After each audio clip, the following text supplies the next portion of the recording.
Have you ever tried to speak English, but the exact word you need just disappears from your mind? Today, you will learn 10 powerful English phrases plus one bonus that real speakers use in real conversation. Have you ever been in the middle of an English conversation, and suddenly the exact word you want just disappears from your mind?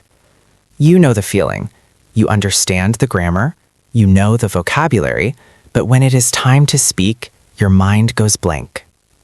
Today, you are going to learn 10 plus 1 bonus important English phrases for fluency. These are phrases that real English speakers use in real life, in real conversations. In this lesson, we will use a powerful learning technique called the conversation breakdown method.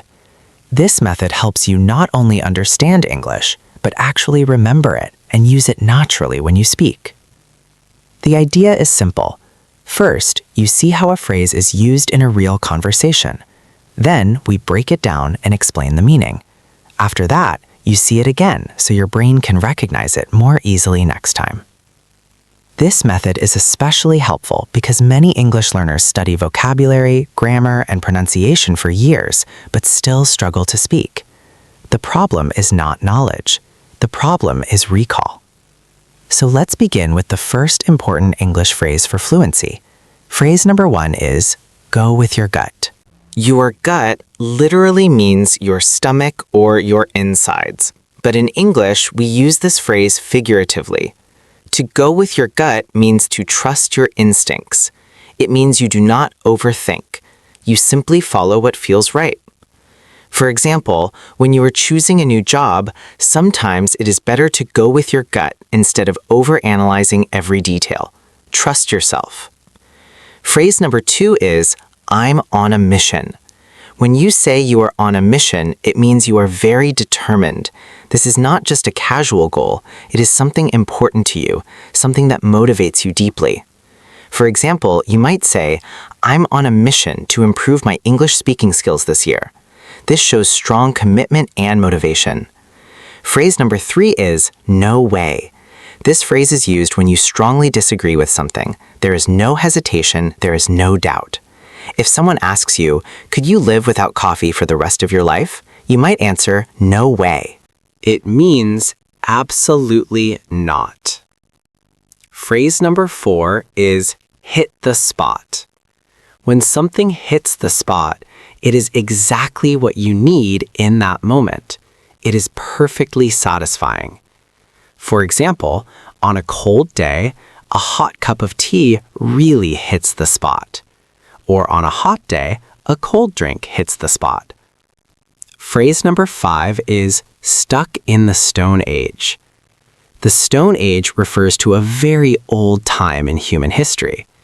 When we say someone is stuck in the Stone Age, we mean they are using very outdated methods or technology. For example, if a company still does everything on paper and refuses to use modern technology, you might say, they are stuck in the Stone Age. Phrase number 6 is, in the doghouse. This phrase is usually used jokingly. It means someone is in trouble, often because their partner is angry with them.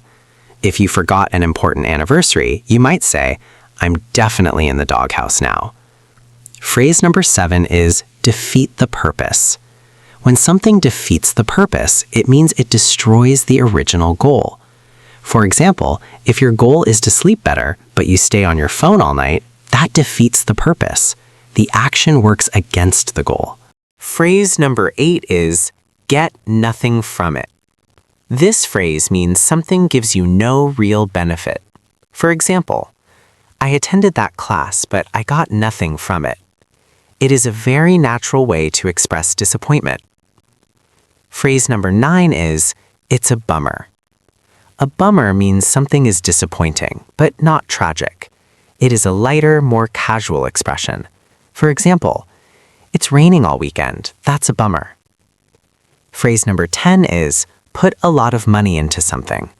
This phrase means to invest money, time, or effort into something. You can say, I put a lot of time into improving my English, or companies put a lot of money into advertising. Now for the bonus phrase, number 11. The phrase is, be weaned off of something. To be weaned off means to stop something gradually, not suddenly.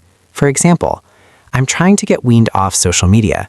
This means you are slowly reducing how much you use it. Gradual change is often more effective than sudden change.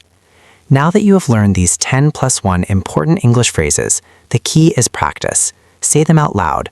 Use them in real conversations. That is how they move from passive knowledge to active fluency. The more you hear real English, the more natural your speaking will become. And the more you practice, the easier it will be to find the right words when you need them. This lesson helped you. Like the video, subscribe to Phonics Mastery, and stay tuned for more powerful English lessons.